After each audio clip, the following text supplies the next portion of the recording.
हाय viewers, कैसे हैं आप सब। आज इस वीडियो में हम लोग इलेक्ट्रोमोटिव फोर्स यानी ईएमएफ के बारे में पढ़ेंगे। आप देख रहे हैं वेदांत एकेडमी इलेक्ट्रिसिटी का 7th एपिसोड आज हम देखने जा रहे हैं। तो इलेक्ट्रिकल इंजीनियरिंग और इलेक्ट्रिसिटी से रिलेटेड फिजिक्स में बहुत सारे टर्म्स में ईएमएफ का एक बहुत बड़ा रोल होता है। पिछले वीडियो में भी मैंने आपको बताया था कि एक सर्किट के अंदर ईएमएफ कैसे इंपॉर्टेंट काम करता है। आज हम उसके बारे में पूरी जानकारी लेंगे। तो इलेक्ट्रोमोटिव फोर्स या ईएमएफ जो है, इसका एक बार डेफिनेशन देख लेते हैं। It is a force made by the non electrical source which tends the charge particles to move in the electrical circuit.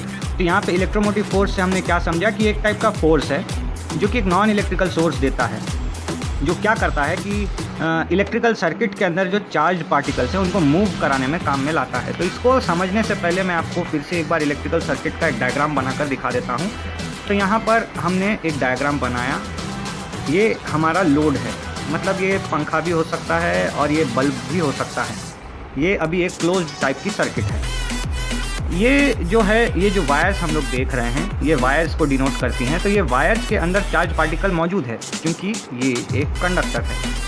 तो कंडक्टर के अंदर इलेक्ट्रिकल चार्जेस भरे हुए तो हैं, लेकिन ये मूव नहीं कर रहे हैं, इसीलिए इसको हम लोग करंट इलेक्ट्रिसिटी नहीं कह सकते। तो करंट इलेक्ट्रिसिटी कहलाने के लिए क्या करना पड़ेगा? We should move the charges in some direction so that it can go to this device and come back to the point, जिससे कि इसका जो लगातार एक करंट है वो चलता रहे।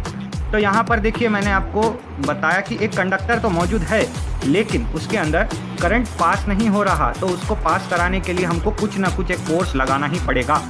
तो इसके लिए हम लोग क्या करते हैं, यहाँ पर एक नॉन इलेक्ट्रिकल डिवाइस लगा देते हैं। जैसे कि ये है बैटरी, ये पॉजिटिवली चार्ज टर्मिनल है, ये नेगेटिवली चार्ज टर्मिनल है। इसकी ये जो लकीर है ये बड़ी है क्योंकि इसका हायर पोटेंशियल है high and this is lower potential low. That is why it is denoting like this. Okay, we denotes like this. Okay, तो यहाँ पर हायर पोटेंशियल और लोअर पोटेंशियल को बताने के लिए हम लोग जो है ऐसी बड़ी लकीर और छोटी लकीर यूज़ करते हैं। बड़ी जो लकीर होती है वो पॉजिटिव टर्मिनल है, छोटी जो लकीर होती है वो नेगेटिव टर्मिनल है। तो ऑब्वियसली सी बात है, नेगेटिव टर्मिनल से क्या होगा, ये जो ब्लू वाले हमारे एरो निशान हैं ये इलेक्ट्रॉन्स को दर्शा रहे हैं। ओके, इलेक्ट्रॉन्स ऐसे करके फ्लो करने लगेंगे और ये पॉजिटिव टर्मिनल की तरफ जाने लगेगी। ये पॉजिटिव टर्मिनल की तरफ जा रही है हमारी इलेक्ट्रॉन और यहाँ पर ये पॉजिटिव टर्मिनल में पहुँच गई। अब रेड वाली जो यहाँ पे एरो है, it denotes the flow of positive charges. Okay, तो ये पॉजिटिव चार्जेस है जो कि पॉजिटिव टर्मिनल से निकले और यहाँ पर नेगेटिव टर्मिनल की तरफ जा रहे हैं और ये नेगेटिव टर्मिनल की तरफ पहुँच गया। हमारा पहले मैंने आपको जैसे बताया था, direction of flow of current कहाँ पर होगा? हमारा direction of flow of current in the direction of the positive particle moving होगा। तो हमारे करंट का डायरेक्शन कैसा है? ऐसा है। This is the direction of current flowing. Okay, तो आप लोग समझ गए होंगे यहाँ पर। अब ये बैटरी क्या चीज़ है? ये एक नॉन इलेक्ट्रिकल सोर्स है। This is a non electrical source. इसके अंदर क्या होते रहता है मैं आपको बताता हूँ। जैसे कि इससे पहले वीडियोस में हमने देखा, पॉजिटिव चार्ज जो है अपने तरफ एक नेगेटिव चार्ज को खींचता है, फिर वैसे ही करके सारे नेगेटिव चार्जेस आजू बाजू में जंप करने लगते हैं, अपने आसपास के पार्टिकल में वो जंप करते हुए पॉजिटिव टर्मिनल की तरफ पहुंच जाते हैं। लेकिन ये पॉजिटिव चार्ज जब हमने लगाया तो इसके अंदर पहले से जो चार्ज पार्टिकल्स मौजूद हैं वो मूव करने लग गए हैं। तो ये चार्ज पार्टिकल्स मूव करने का सबसे बड़ा कारण ये बैटरी ही है। अब ये जो बैटरी है या सेल है जिसके बारे में हम लोग अभी तक देख रहे हैं, ये सेल की क्या खासियत है? ये एक केमिकल चीज़ है। इट मेक्स केमिकल एक्शन, जिसके वजह से जो है ये एक कन्वर्ट होकर इलेक्ट्रिकल रिएक्शन में चेंज हो जाता है। It makes electrical reaction. So this is the main thing. यही असली फंडा है कि केमिकल्स का अंदर कुछ ना कुछ एक काम चलता रहता है। जैसे ही हमने उसको कंडक्टर से कनेक्ट किया वैसे ही ये जो है इलेक्ट्रिकल रिएक्शन करने लगता है और इलेक्ट्रिसिटी जो है पूरे सर्किट के अंदर फ्लो होने लगती है। तो यही चीज़ है ईएमएफ की। ये एक ऐसा फोर्स है जो कि हम लोगों को बताता है कि इलेक्ट्रॉन्स को और प्रोटॉन्स को हमको मूव करना है। सिर्फ इसके अंदर वो पोजेस करने से, इसके अंदर उसका पोजीशन रहने से कुछ नहीं होता, उसको मूव करवाना पड़ता है। मूव करवाने के लिए हमको जो है ऐसे एक नॉन इलेक्ट्रिकल सोर्स की ज़रूरत पड़ती है।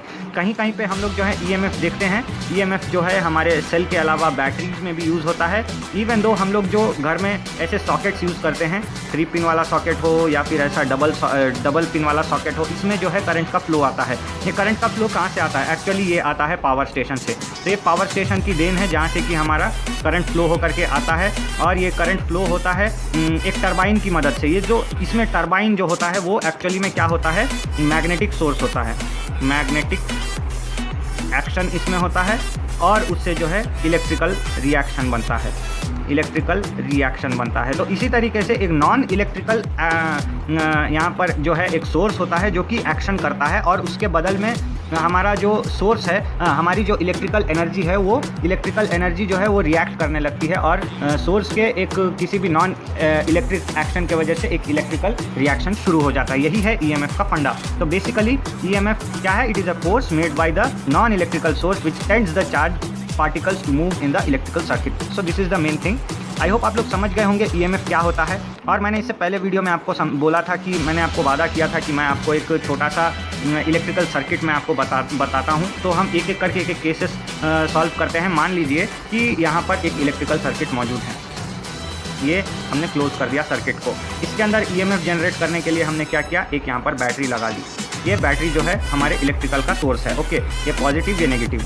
अब क्या होगा? इसके अंदर करंट का फ्लो होना शुरू हो जाएगा। करंट का फ्लो इस तरफ से शुरू हो जाएगा। तो करंट जो है ऐसे हमारा मूव कर रहा है। अब ये कितना करंट है? इसके ऊपर लिखा हुआ है कुछ पोटेंशियल डिफरेंस, जैसे कि 1.5 वोल्ट की सेल। तो ये 1.5 वोल्ट ही है। इसको चेक करने के लिए हम क्या करेंगे? इस पाथ में एक एमीटर लगा देंगे, सॉरी वोल्ट मीटर लगा देंगे। वोल्ट मीटर लगाने से क्या होगा? हम चेक कर पाएंगे कि इसके अंदर जो करंट फ्लो हो रहा है वो 1.5 वोल्ट का है कि नहीं। अब यहाँ पर हम एक और काम भी कर सकते हैं, वो ये है कि हम लोग इसके अंदर जो इंटेंसिटी ऑफ करंट है आई, उसको चेक करने के लिए हम लोग यहाँ पर बीच रास्ते में एक एम मीटर भी लगा देंगे। तो इससे क्या होगा? हमको मीटर में शो करने लगेगा कि कितने एम्प यहाँ पर करंट फ्लो हो रहा है। करंट की इंटेंसिटी को हम लोग माप पाएंगे। अब यहाँ पर मान के चलिए हम लोगों को एक फ़ैन लगाना है। तो फ़ैन लगाने के लिए पहले ही मैंने आपको कहा था, किसी भी एक इलेक्ट्रिकल डिवाइस या अप्लायंस को बताने के लिए हम लोग जो है ऐसे रेसिस्टर के इसका हम लोग इस्तेमाल करते हैं सिंबल का। ये रेसिस्टर का सिंबल है, लेकिन we will call this fan, actually में ये फ़ैन है, लेकिन हम इसको जो है फिजिक्स के और इलेक्ट्रिकल लैंग्वेज में इसको लोड कहेंगे। तो दिस इज़ एक्चुअली लोड। तो करंट कितना फ्लो हो रहा है, लोड कितना है, ये सब मापने के लिए अलग अलग डिवाइसेस यूज़ होते हैं। मैंने आपको रियोस्टैट के बारे में भी बताया था। रियोस्टैट को कैसे हम लोगों को इसके अंदर इंस्टॉल करना है वो भी मैं आपको बता देता हूँ। तो यहाँ पर क्या करते हैं हम लोग, इस लाइन को थोड़ी सी छोटी कर देते हैं और यहाँ पर एक रियोस्टैट बैठा देते हैं। रियोस्टैट बैठ गया। अब यहाँ पर मैं क्या करूँगा? ये मेरा एक पोजीशन है। यहाँ पर हमारा वोल्टेज जो है वो हमारा जो करंट का फ्लो है वो समझ लीजिए 2 है। जैसे ही हम क्या करते हैं, इस रियोस्टैट को हम लोग और नज़दीक ले आते हैं, यहाँ से हमने यहाँ शिफ्ट किया इसको। तो ये जो है, ये रियोस्टैट के अंदर जो अभी हुआ, हमने जो है करंट के फ्लो रेसिस्टेंस को बढ़ा दिया, तो करंट का फ्लो हो गया कम 1.5। जैसे ही हम रियोस्टैट को थोड़ा सा इधर उधर करके यहाँ पर अगर हम लोग इसको लाएंगे तो वोल्ट हमारा जो यहाँ पर रेसिस्टेंस है वो कम हो जाएगा। तो ज़्यादा करंट फ्लो होगा, 2.5 एम्प करंट फ्लो होगा इसमें। तो जैसे जैसे हम लोग रियोस्टैट के ऊपर हमारा एरो चेंज करते जाएंगे, वैसे वैसे हमारा जो है वैल्यूज़ भी चेंज होगा। ज़रूरी नहीं है कि हमेशा हमको रियोस्टैट को ऐसे ही दिखाना है, हम चाहे तो ऐसे भी दिखा सकते हैं, या फिर हमको अगर पोजीशन चेंज करना है तो हमने ऐसे दिखा दिया, या हमने जो है इसको जो है ऐसे करके ऐसे दिखा दिया। हम अपने हिसाब से इसकी पोजीशन को रख सकते हैं। तो ये एक इलेक्ट्रिकल सर्किट का मैंने आपको फंडामेंटल एक्सप्लेनेशन दे दिया।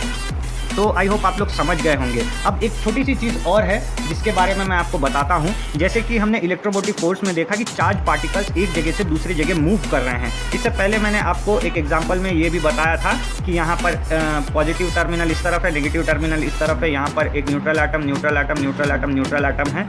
तो ये जो न्यूट्रल एटम है, इसमें से क्या होगा, एक इलेक्ट्रॉन इस तरफ अट्रैक्ट होकर चला जाएगा। तो ये पॉजिटिवली चार्ज हो गया।